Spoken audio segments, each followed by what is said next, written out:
Hey everybody, Fred Minnick here, and today I'm going to review Elijah Craig Barrel Proof Batch 5, B523, 124.2 proof, 11 years and 5 months.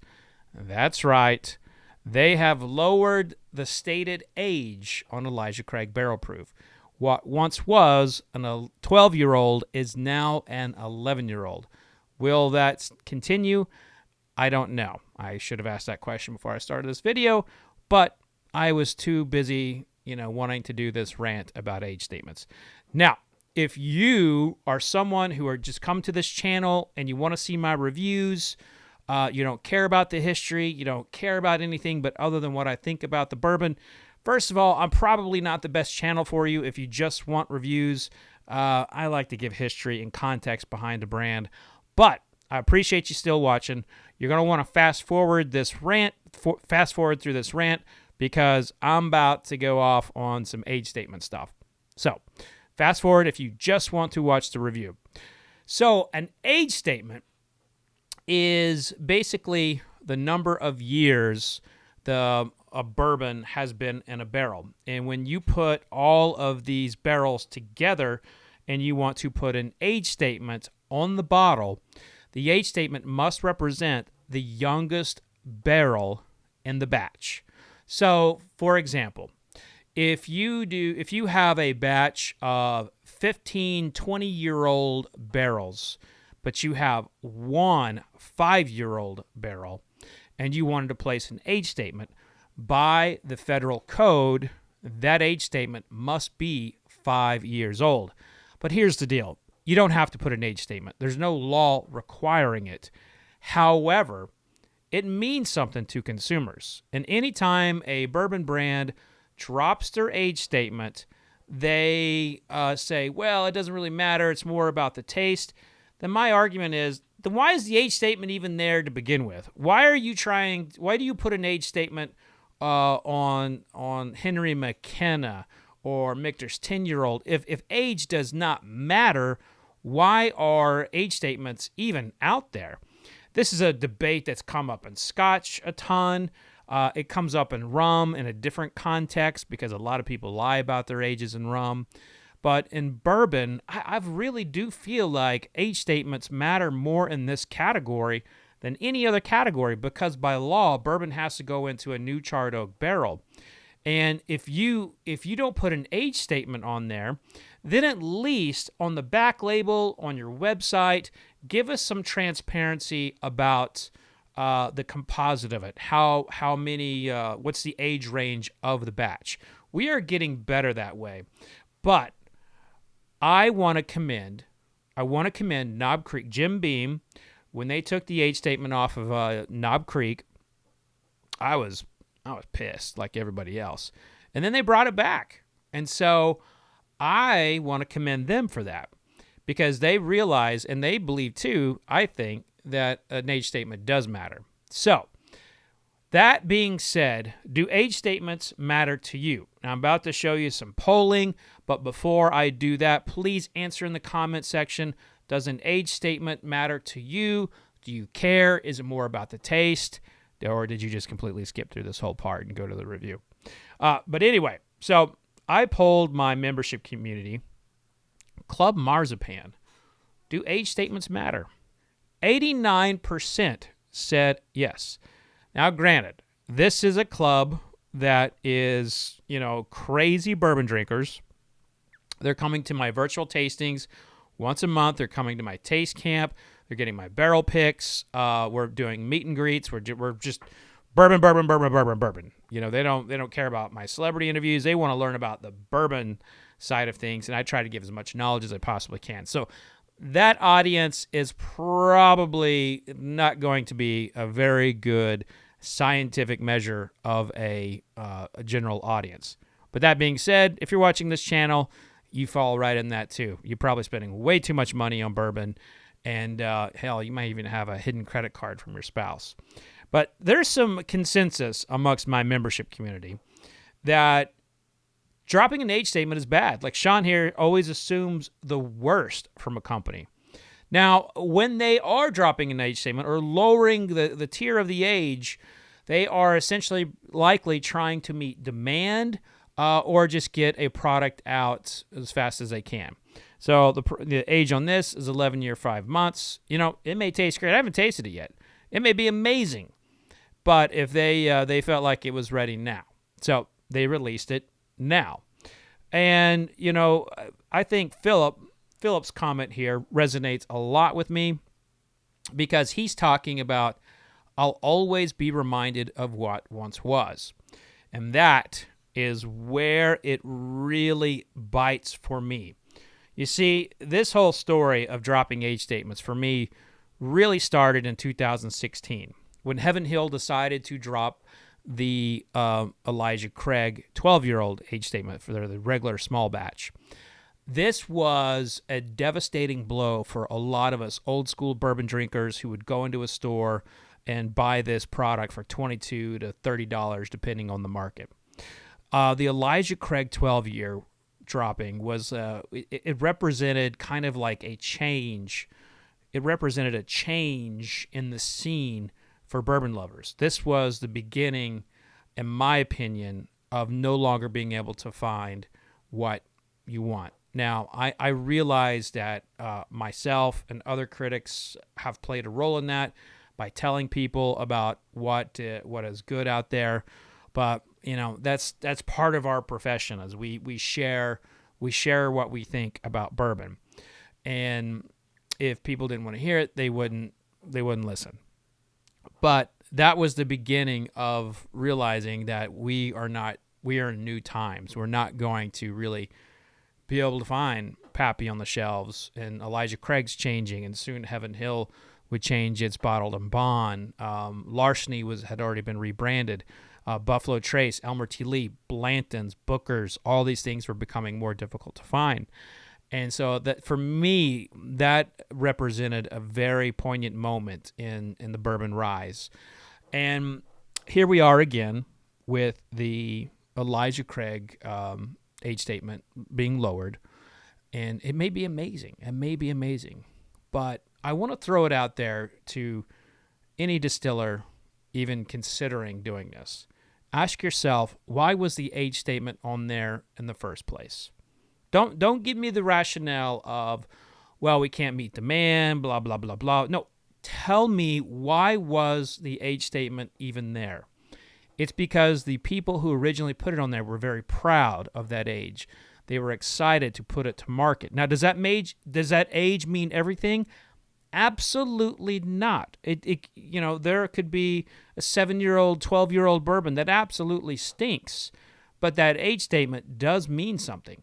It means at that time in the barrel, that's how long it was in there, and that connects with the consumer. It connects with a certain consumer, rather, and it gives us an idea of what to look for, especially when analyzing the color, because when the bourbon goes into the barrel, it's as clear as the water from your tap. At any rate, ask yourself that question. Why were they even there in the first place? Real good question. I think it's a very good question to ask. And if they don't matter, then maybe the industry should just completely do away with it, and we would just have a bunch of Old Forester, Maker's Mark, Jim Beam's, Jack Daniels out there that have no age statement whatsoever. If they're created for taste, for the market. And then it all becomes about marketing and like how you can get in front of consumers instead of appealing to them from a quality perspective. Now, anyway, so that is my rant. It is time to taste this. Maybe I shouldn't taste this because I've kind of thrown some bias out there. But anyway, with my schedule, it's either now or never.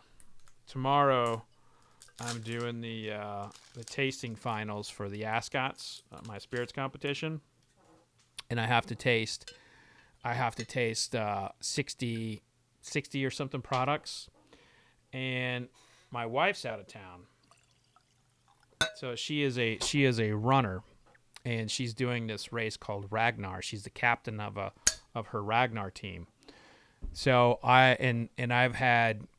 I've got a lot of stuff that I'm doing outside of my tastings, and just it's been amazingly crazy, and I've been so excited to do this video. I've been in my brain. I've done that rant like 100 times. And let's see, I did it in a matter of, good Lord, I did it in 10 minutes. Oof. Sorry for all of you who just came for the tasting. That was a long rant. Okay, so Elijah Craig, B523. The proof is 124.2 proof. It is 11 years, 5 months. So not too far away from being 12 years. Okay, it smells like nutmeg, roasted pine nuts.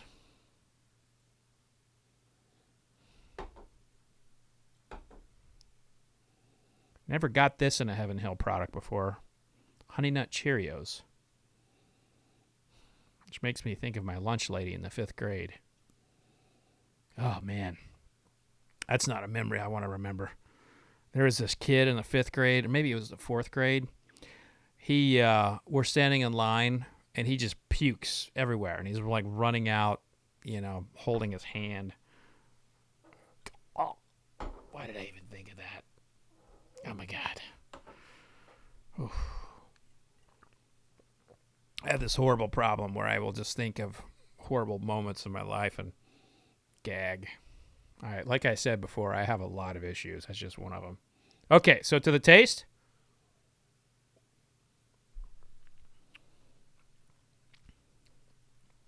Spicy. Very vanilla forward. Very good. Very good on the palate.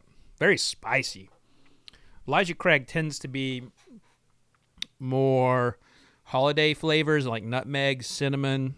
But this is like very peppery for me.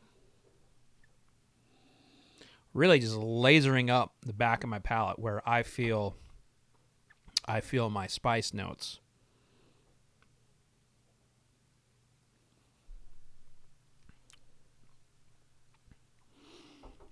I want to define these pepper notes a little bit more. It's got kind of a, so I have a black pepper note, then like a hatch chili, then a kind of generic, bell pepper. I don't want to say green bell pepper, but just bell pepper, like a roasted bell pepper. Those things can be real chewy. They're not very spicy. They're more fruity, but there's a nice bell pepper note here. After that, like the second tier of notes, I really find one that stands out. That is vanilla. And then there's kind of like a graham cracker note. It might be graham crackers. Oh boy, let me taste again to see if I get that graham cracker note.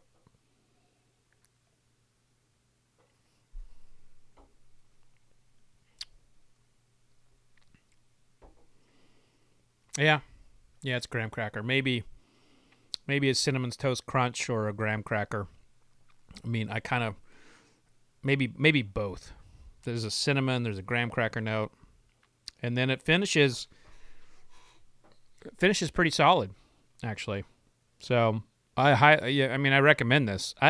I would say people are always asking me for to start dropping scores on this, so I'm going to try and do that a little bit more.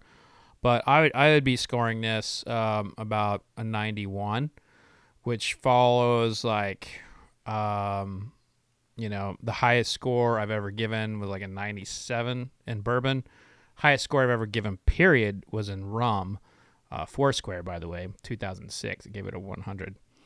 But 91 is kind of when I'm scoring something that's it's very good, borderline great, because people, if you score things too low, people don't understand it, and then they think it sucks, and you're like, so you have to, when you give scores to help compute something that's very good, you have to like put it in the 90s. That started way before I got into this game, but I'd say it's in the upper quarter of things I've tasted this year. So after that big long rant about don't drop age statements. Elijah Craig probably just proved me wrong in that they probably did release this at the right time because it is popping very nicely. The spice notes on this are just lovely. If you like spice, this is fantastic. However, if you are someone who is a caramel chaser, like you love the taste of caramel and vanilla, you want to get a little spice after that, this is not going to be the bourbon for you. This is falling outside of Elijah Craig Barrel Proof's normal profile for me. So anyway, that's it. I got a rant in, I got a review in, and it's probably the last day I want to get to wear my Oklahoma State hoodie outside of the gym because it's getting hot out there. So, yeah. But thank you for tuning in. Hey, if you want to check out my Club Marzipan, go into the description, click on that link. If you're not a subscriber yet, go ahead and click subscribe, click the like button, and thanks for tuning in. Remember, vodka sucks unless it's being used to help clean up a dead cat. Long story. Cheers.